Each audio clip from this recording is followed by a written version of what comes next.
So hello everyone, my name is Ankit Kuswaha and I am currently pursuing my BTech from Triple IIT City. मेरा branch इसी है. सो I hope कि आप सब अच्छे होंगे. हम लोग जो चैप्टर कर रहे हैं तो उसका नाम है general principles and processes of isolation of elements. और हमने इसके 2 सेशन ऑलरेडी कर रखे हैं और मोस्ट प्रोबेबली आज के सेशन में ये चैप्टर कंप्लीट हो जाएगा. सो बेसिकली आज के सेशन में हम लोग एग्जाम्पलर के प्रॉब्लम्स को सॉल्व कर रहे होंगे. सो हमने क्वेश्चन नंबर 40 तक ऑलरेडी सॉल्व कर लिया था, तो आज उसके आगे से सॉल्व करते हैं. ठीक है, 41 तक कर लिया था तो आज 42 से सॉल्व करते हैं. सो अपना क्वेश्चन नंबर 42 क्या है? सो क्वेश्चन नंबर 42 है, write down the reactions taking place in blast furnace related to the metallurgy of iron in the temperature in 500 to 800 kelvin. So basically हमें पूछा है कौन कौन से रिएक्शंस ब्लास्ट फर्नेस में होते हैं related to the metallurgy of iron. ठीक है. सो और टेम्परेचर रेंज हमें दिया है 500 to 800 केल्विन. सो ठीक है, एक एक करके देखते हैं कौन से प्रोसेस होते हैं. सो ये अपना क्वेश्चन नंबर 42. सो बेसिकली अपने पास 3 रिएक्शंस होते हैं. मैं तीनों लिख देता हूँ एक एक करके. पहला अपना होता है Fe2O3 प्लस CO. ये अपने को देता है Fe3O4. ठीक है, ये हो गया अपना पहला रिएक्शन. उसके बाद होता है अपना Fe3O4 प्लस CO. ये अपने को देता है FeO. ये हो गया अपना सेकेंड रिएक्शन. फिर थर्ड रिएक्शन अपने पास है Fe2O3 प्लस CO. ये अपने को देता है 2FeO plus CO2. So basically यही 3 रिएक्शन अपने होते हैं मेटलर्जी ऑफ आयरन में. ठीक है. These reactions take place in blast furnace during the metallurgy of iron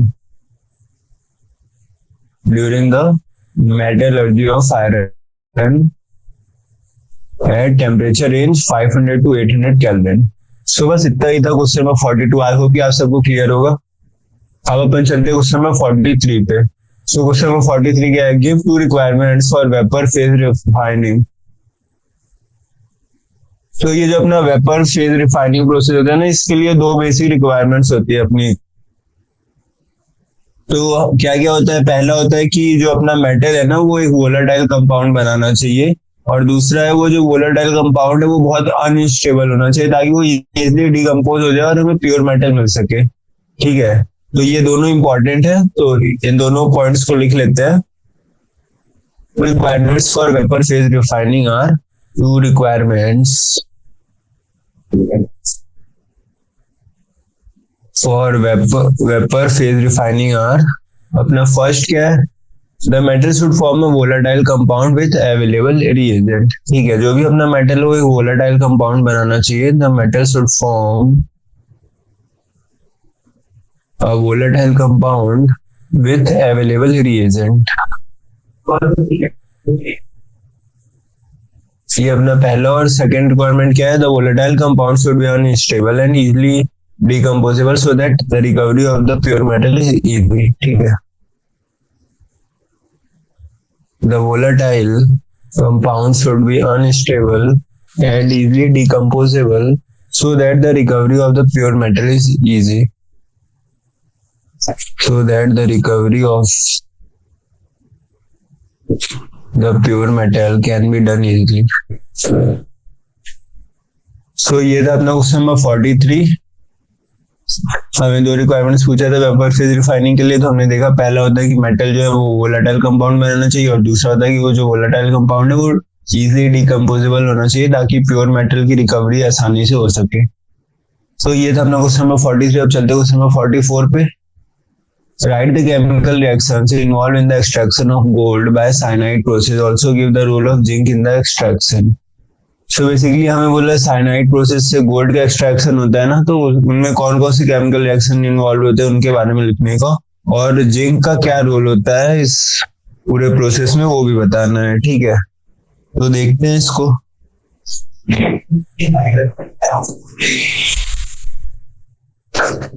तो जो भी अपना और होता है ना उसको अपन NaCl डाइल्यूट सॉल्यूशन से ट्रीट करते हैं, उसकी वजह से क्या होता है, गोल्ड पार्टिकल्स डिसॉल्व हो जाता है और एक सॉल्यूबल कॉम्प्लेक्स बना लेता है, ठीक है।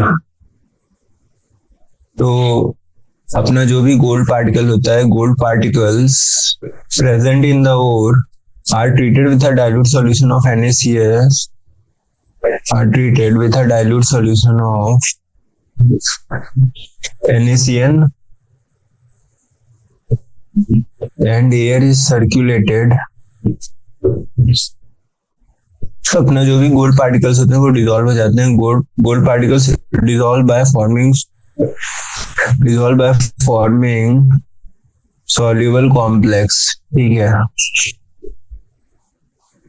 तो बेसिकली क्या होता है, जब अपन NaCN के सॉल्यूशन से रिएक्शन कराते हैं ना, तो जो भी गोल्ड पार्टिकल्स होते हैं अपने ओर में वो डिसॉल्व हो जाते हैं कॉम्प्लेक्स के अंदर, ठीक है। और वो कॉम्प्लेक्स क्या होता है वो अपन रिएक्शन के थ्रू देखते हैं। तो अपने पास 4Au plus 8 NaCN plus 2H2O plus oxygen, ये अपने को दे रहा है 4 NaAuCN twice plus 4 NaOH, okay. So ये है अपना कॉम्प्लेक्स। अब इस कॉम्प्लेक्स से हमें प्योर AU को रिकवर करना है, ठीक है। तो उसके लिए अपन क्या करते हैं, जिंक से रिएक्शन कराते हैं, ओके। सो अपना नेक्स्ट स्टेप हो जाएगा, AU is recovered from solution by the addition of electropositive metal like zinc, by the addition of electropositive metals like zinc। so ये वाला रिएक्शन भी अपन लिख लेते हैं 2 NaAuCN ट्वाइस, ये अपना कॉम्प्लेक्स था, इसको अपन ने जिंक से रिएक्शन कराया, तो ये क्या हो जाएगा, यहाँ पे होगा डिस्प्लेसमेंट रिएक्शन, ठीक है। और अपना प्योर AU रिकवर हो जाएगा। और इंपॉर्टेंट पॉइंट है उसको अपन नोट कर लेते हैं यहाँ पे, extraction of gold by cyanide process involves both oxidation and reduction, involves both oxidation and reduction। Zn acts as a reducing agent for formation of cyanide complex involves oxidation of gold while its recovery involves reduction। so जो cyanide complex का formation होता है ना, उसमें होता है oxidation gold का, ठीक है। और जब अपन रिकवरी करते हैं जिंक मेटल के थ्रू, तो उसमें होता है रिडक्शन, ठीक है। गोल्ड का क्या होता है, रिडक्शन। और सेकेंड वाले प्रोसेस में जिंक जो है वो as a reducing agent act करता है, ठीक है। तो extraction of gold by cyanide process involves both oxidation and reduction. तो अपना ऑक्सीडेशन कब होता है, formation of cyanide complex involves oxidation of gold, और reduction कब होता है, recovery of gold from the metal complex, from the cyanide complex using zinc involves reduction of gold। सो बस यही था अपना क्वेश्चन नंबर 44। आई होप कि आप सबको समझ में आया होगा। अब अपन चलते हैं मैचिंग टाइप क्वेश्चंस पे। सो मैचिंग टाइप में क्या अपने पास पहला क्वेश्चन है, match the items of column 1 with items of column 2 and assign the correct code. So basically हमें कॉलम 1 में पेंडुलम, मेलासाइट, कैलेमीन और क्रियोलाइट दिया, और कॉलम 2 में दिया है क्रोम स्टील, निकल स्टील, Na3LF6UCO3.COS ट्वाइस ZnCO3। तो कुछ ओर्स का फॉर्मूला दिया है और कुछ से दिया है कौन सा मेटल एक्सट्रैक्ट करते हैं, ठीक है। तो एक एक करके देखते हैं इसको।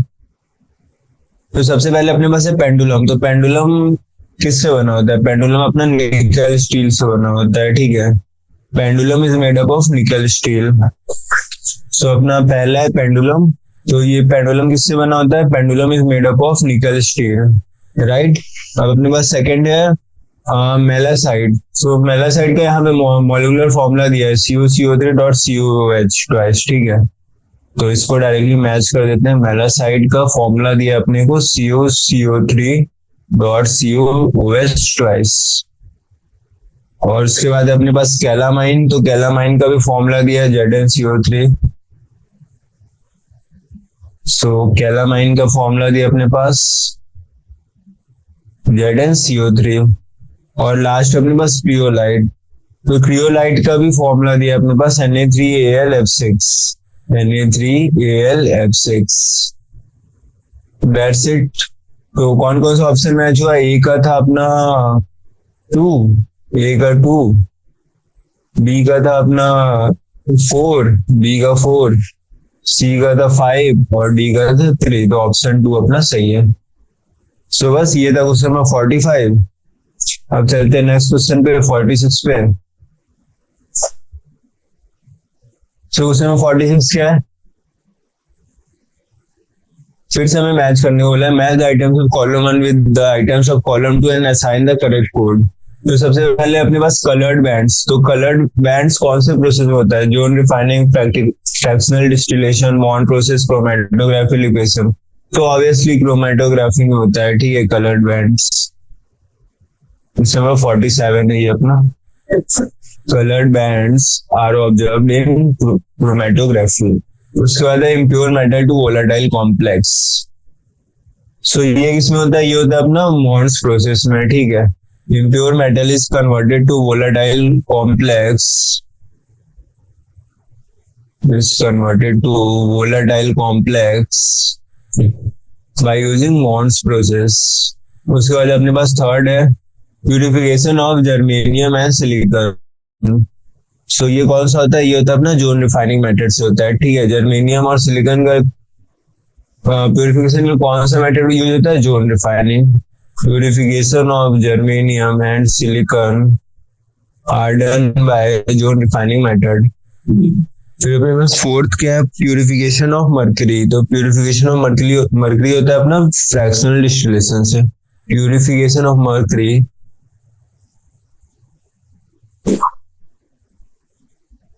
is done using fractional distillation।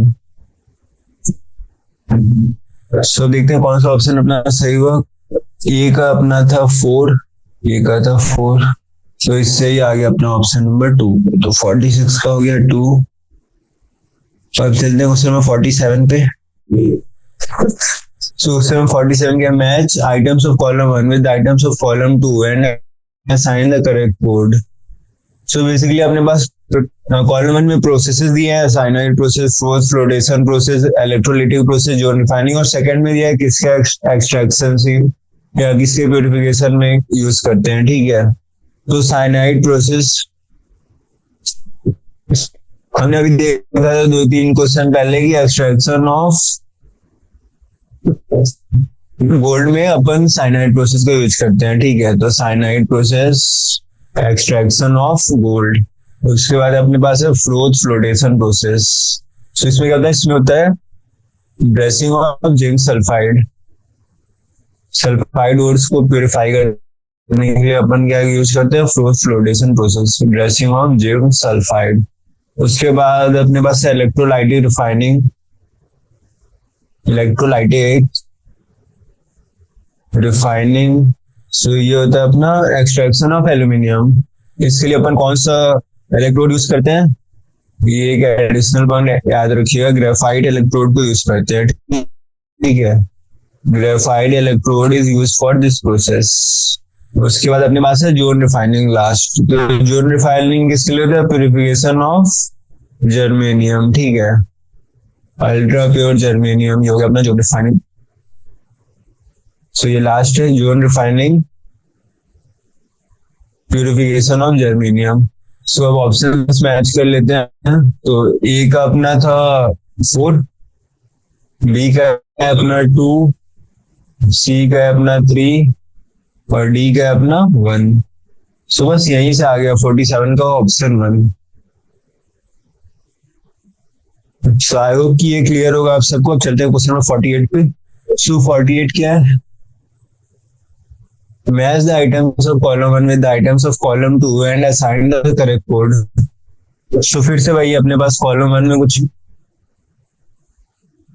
Items दिए और कॉलम 2 में उनके फॉर्मूले दिए हैं, तो दोनों को मैच करना है। सो अपने पास है सबसे पहले सैफायर। सो सैफायर बेसिकली एक जेमस्टोन होता है जो कोबाल्ट को कंटेन करता है, ठीक है। तो इसका हो गया कोबाल्ट। तो उसके बाद अपने पास है सेफ्लेराइट।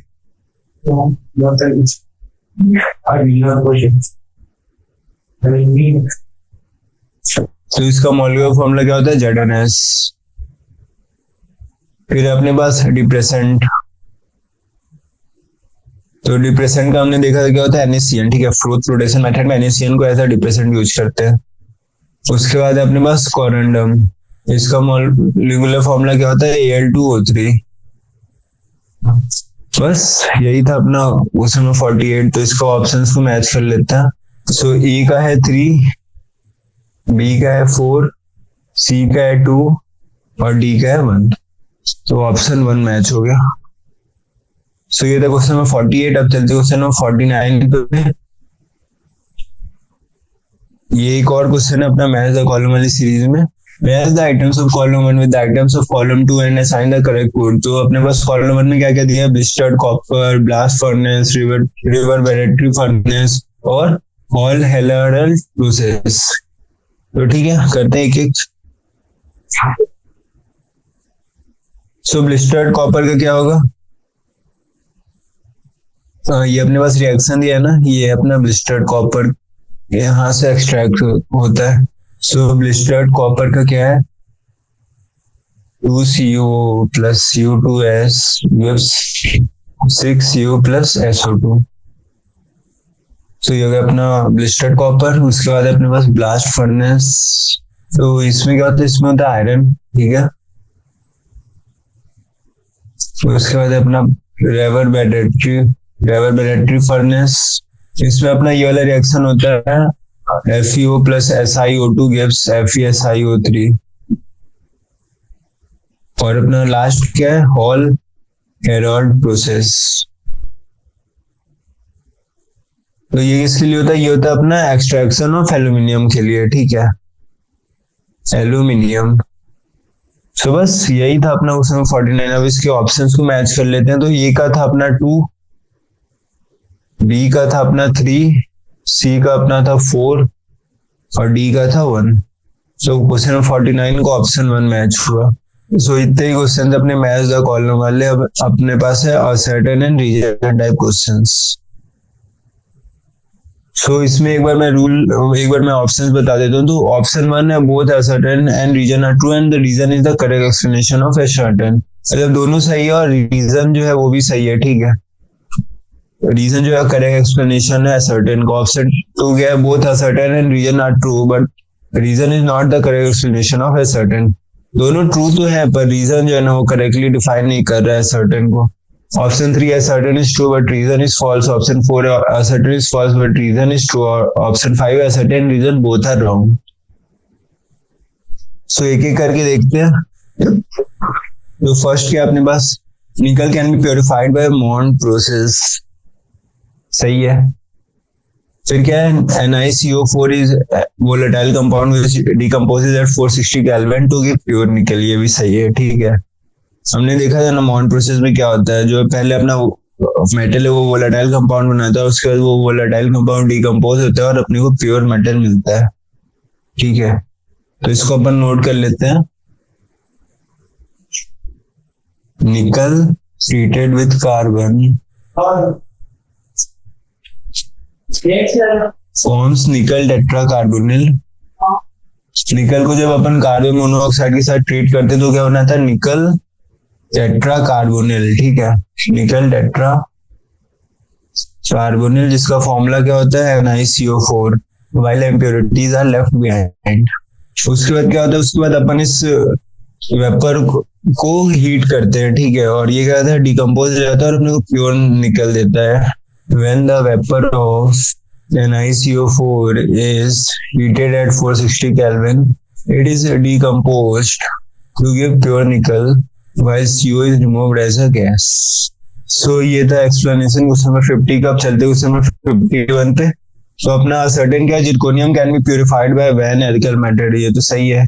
और ZrI4 is volatile and decomposes at 1800 kelvin, ये भी सही है अपना, ठीक है।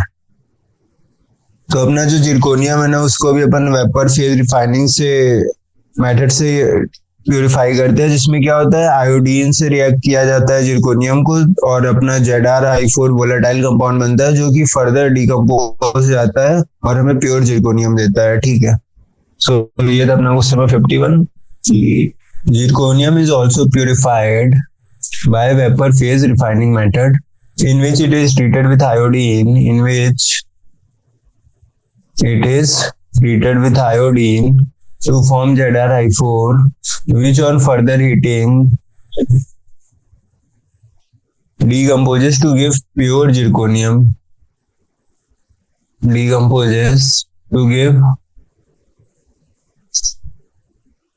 zirconium. सो आई होप कि ये क्लियर होगा आप सबको क्वेश्चन नंबर 51। अब चलते हैं क्वेश्चन नंबर 52 पे। तो इन दोनों का क्या ऑप्शन 1 है, ठीक है। Both assertion and reason are true and reason is the correct explanation of assertion. So अपना क्वेश्चन नंबर 52 क्या है, sulphide ores are concentrated by froth flotation method, सही है। Cresols stabilise the froth in froth flotation method, ये भी सही है। पर क्या अपना एक्सप्लेनेशन जो है रीजन और असर्टेन का करेक्ट एक्सप्लेनेशन है, नहीं। ये दोनों स्टेटमेंट सही है, पर ये दूसरा वाला पहले वाले को एक्सप्लेन नहीं कर रहा है, ठीक है। तो ये हो जाएगा अपना ऑप्शन नंबर 2। सो इसको नोट करते हैं अपन थोड़ा सा। Sulphide ores are wetted by oil and becomes lighter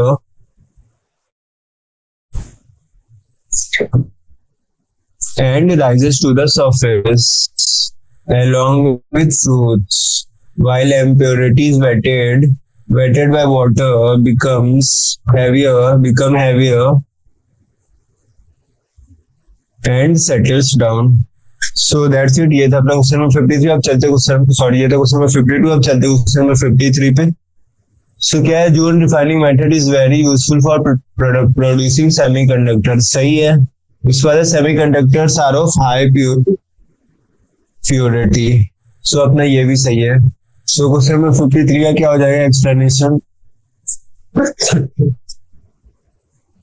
in zone refining method the impurities of semiconductor are more soluble in molten state and ultra pure semiconductor crystallizes, ठीक है। जो refining method में basically क्या होता है, जो अपना semiconductors का इम्प्योरिटीज है ना, वो ज्यादा सोल्यूबल है मोल्टन स्टेट में as compare to solid state, ठीक है। और उसके बाद हमें क्या मिलता है, अल्ट्रा प्योर सेमीकंडक्टर क्रिस्टल्स, ठीक है। तो इन जो refining method the impurities of semiconductor are more soluble in molten state, and the ultra pure semiconductor crystallizes. So ये था क्वेश्चन नंबर 53। अब चलते क्वेश्चन नंबर 54 पे। तो इसका भी हो जाएगा ऑप्शन नंबर 2। असर्टेन और रीजन दोनों सही है, पर रीजन जो है करेक्ट एक्सप्लेनेशन नहीं है असर्टेन का। तो उस समय 54 क्या है, असर्टेन अपने पास hydrometallurgy involves dissolving the ore in a suitable reagent followed by precipitation by a more electropositive metal. तो असर्टेन तो सही है अपना। रीजन क्या है, copper is extracted by hydrometallurgy, reason भी सही है, पर क्या रीजन एक्सप्लेन कर रहा है असर्टेन को, नहीं। तो ये भी हो जाएगा अपना ऑप्शन नंबर 2। सो 54 को देखते हैं अपने। तो सबसे पहले तो अपन नोट करते हैं कि कॉपर जो है वो एक्सट्रैक्ट होता है बाय हाइड्रोमेटलर्जिकल प्रोसेस, सही है ये अपना, ठीक है। Copper is extracted bye hydrometallurgical process. अब इस प्रोसेस में होता क्या है, in this process salts of metal are dissolved in suitable solvent like water. Salts of metal are dissolved in suitable solvent like water and then reduced by more electropositive element. So ये था question number 54। I hope कि आप सबको clear होगा। अब चलते हैं अपने लॉन्ग आंसर टाइप क्वेश्चन में। तो हमारे पास एक ही लॉन्ग आंसर टाइप क्वेश्चन है और हमें दिया एक्सप्लेन द फॉलोइंग और इसके 5 पार्ट्स दिए हैं, part 1, part 2, part 3, part 4, part 5। तो एक एक करके देखते हैं हर पार्ट को। सो ये अपना long answer type question number 55। So अपना सबसे पहले पार्ट 1 क्या है? CO2 is a better reducing agent below 710 kelvin whereas CO is a better reducing agent above 710 kelvin. So ये बेसिकली अपना एलेंगम डायग्राम एक्सप्लेन करता है कि CO2 जो है ना वो 710 केल्विन के नीचे अच्छा रिड्यूसिंग एजेंट होता है, ठीक है, जबकि 710 केल्विन के ऊपर क्या होता है? CO अच्छा रिड्यूसिंग एजेंट होता है, ठीक है। तो बेसिकली इसका सॉल्यूशन होगा अकॉर्डिंग टू एलेंगम डायग्राम। क्या होता है? At temperature below 710 Kelvin, the CCO2 line comes below the CCO line, ठीक है। This implies Gibbs free energy of CCO2 is less than Gibbs free energy of CCO, ठीक है। सो क्या हो जाएगा? इस रेंज में अपना CO2 जो है वो बेटर रिड्यूसिंग एजेंट हो जाएगा, ठीक है, क्योंकि जो नीचे आता है एलिगम डायग्राम में जिसका गिब्स फ्री एनर्जी कम होता है वो बेटर रिड्यूसिंग एजेंट हो जाता है, ठीक है। So in this range of temperature CO2 is a better reducing agent, right. अब क्या होता है? अब इसका सेकेंड पार्ट है at temperature above 710 kelvin. At temperature above 710 Kelvin, the CCO lines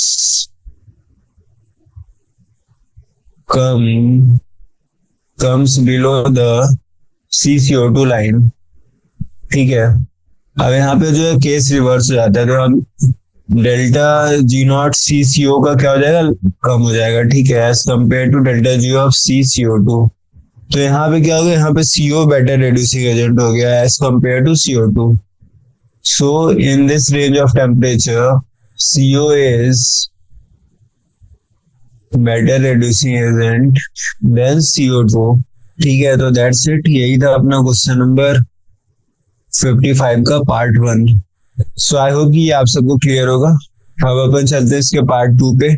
so part 2 क्या है? Generally sulphide ores are converted into oxides before reduction.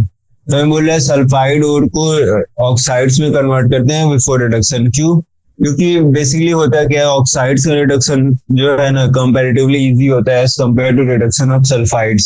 सो अपन पहले सल्फाइड्स को ऑक्साइड में कन्वर्ट कर लेते हैं और उसके बाद फिर उसको रिड्यूस करते हैं, तो अपना फिजिली रिड्यूस हो जाता है, ठीक है। सो बेसिकली इसका सॉल्यूशन हो जाएगा, आंसर जो है sulphide ores cannot be reduced easily,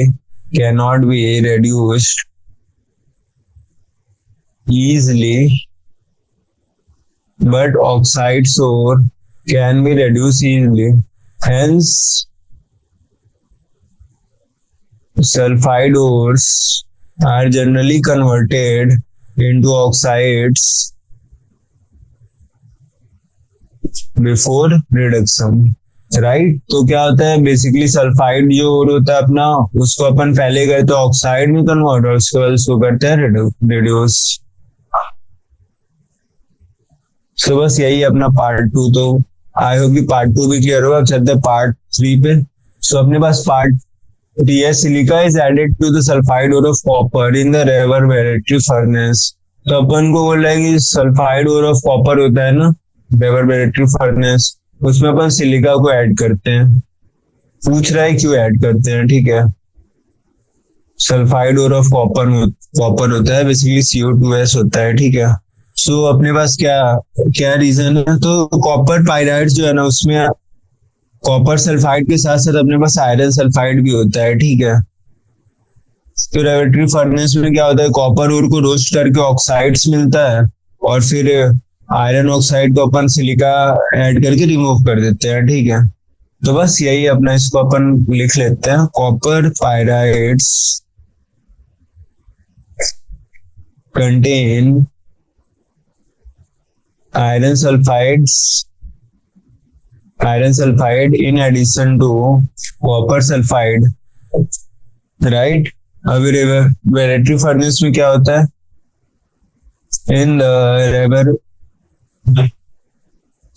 in the reverberatory furnace copper ore is roasted to give oxides. Copper ore is roasted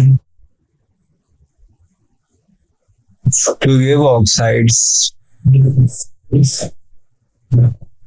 FeO is removed by adding silica from the metal containing CO2s and FeS.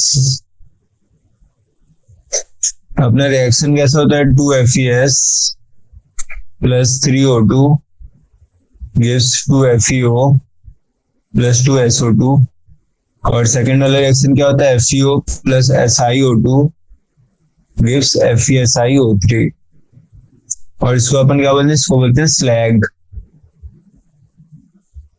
सो ये था अपना part 3। अब चलते हैं part 4 पे। So क्या है, carbon and hydrogen are not use as reducing agent at high temperature. So carbon और हाइड्रोजन जो है ना, वो बहुत अच्छे रेड्यूसिंग एजेंट होते हैं, पर हाई टेम्परेचर पे ये as a reducing agent use नहीं किए जाते। क्यों?